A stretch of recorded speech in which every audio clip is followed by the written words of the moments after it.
سڵاو دکتۆرە، ڕێگریکردن لە سکپڕی چییە؟ ڕێگەگرتن بۆ سکپڕین بەکارکردنێکی شێوەیەک ئەو جۆرێک لە منعک بۆ ئەبێ بە ڕێگرێک بۆ دروستکردنی مناڵ. شێوەیەکی زۆرمان هەیە یا جۆرێکی زۆرمان هەیە بۆ بەکارکردنی منع یا بە شێوەیەکی حەب خواردن یا بەستن دانانی لەولەب لە ڕەحمەوە لە ناو ڕەحمی ئافرەتەکە یا هەیەتی مثلەن دانانێکی جیهازێک لە ناو قۆڵی ئافرەتەکە ئەتوان دانن یا بەکارکردنی شافێک لە ڕێی جێی ئافرەتەکە ئەتوان بەکار بکەن یا بەکارکردنی کۆندۆم یا ئەڵەن فلاش بە عەرەبیەکە یا بەکارکردنی شێوەیەکی طەبیعیەکە. ئەمە بە شکلی ئام شێوەی بەکارکردنەکانی منع بۆ حەمل. ڕێگریکردن لە سکپڕی بەهۆی حەبەوە چۆنە؟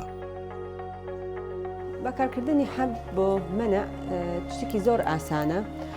ئەتوان هەموو تقریبان زۆربەی ئافرەتەکان ئەتوانن بەکارکەن، تەنانەت هەندێک ئافرەتێک ئەگەر خۆی زەختی هەبوو، شەکرەی هەبوو یا خەمۆکەی هەبوو یا نەخۆشی جگەرێکی هەبوو یا جگەرکێشێکی زۆر بوو، ئەوانە ناتوانن یا نەخۆشی مەمکی هەبوو، ئەوان ناتوان حەبی منع بەکارکەن.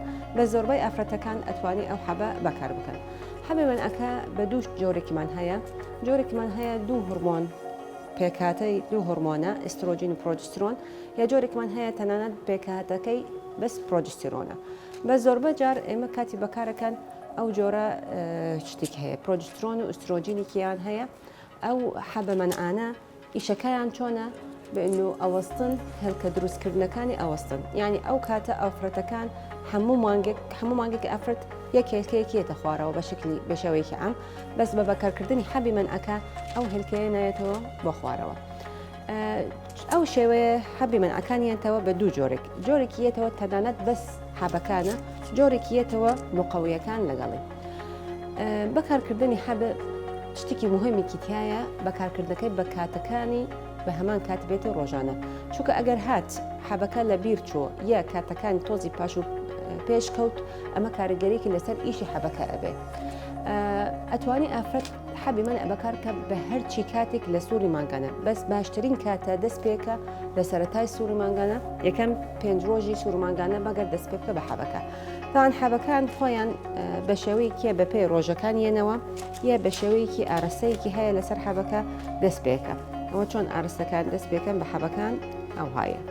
هەموو چۆن وتم بۆت هەموو شەوی یەک دەنگ ئەخوا. کەی گەشت بۆ کۆتای حەبەکە ئەو کاتە دوایەوەش بە 2-3 ڕۆژێکتر سووری مانگانەکە یێتەوە بۆ خۆی.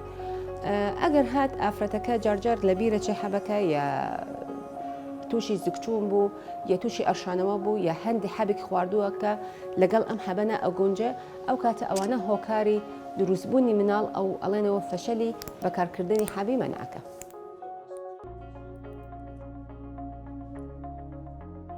سوودەکانی ڕێگریکردن لە سکپڕی بەهۆی حەبەوە چییە؟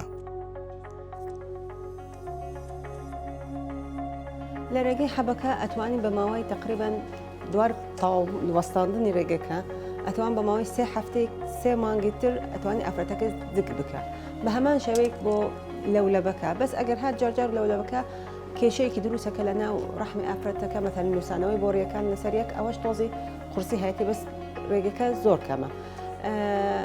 حەبی منع سوودی تری هەیەتی جگە لە بەکارکردنەکەی وەکی شێوەیەکی منع.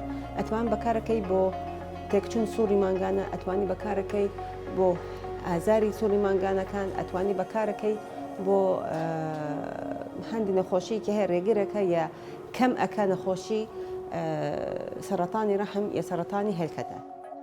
کاریگەری خراپەکانی بە بەردەوامی بەکارهێنانی ئەم جۆرە حەبانە چییە؟ خۆی ئەوە کاریگەری خراپەکانی هین ئەم حەبانە زۆر کەمە، زۆرش نییە. ئەڵێنە ئەگەر مەثەن زیاتر لە 10 ساڵ بەکارت کردووە احتیمالێکی سەرەتانی مەمک دروستە بێت، یا ئەگەر خۆی ئافرەتەکە یعنی پێشووتر یا مێژوویەکی هین خێزانی خۆی هەیەی بە مەینی خوێن یا بە جەڵتەی خوێنێکی هەبوو بە قاچەکان یا بە دەمار و بە مێشکێک، بە ئەو کاتانە زیانەکان زیاتر ئەبێ بۆی بە شێوەکە دروستکردنی زەخت لە ئافرەتەکە یا نەخۆشی مەمکێکی ئەکا بۆی یا نەخۆشی جگەرێکی ئەکە بۆی، ئەمانە زۆر بەجان زیانەکانی حەبی منعە. دەستان خۆش دکتۆرە. چاک سپاس مەمنونەوە.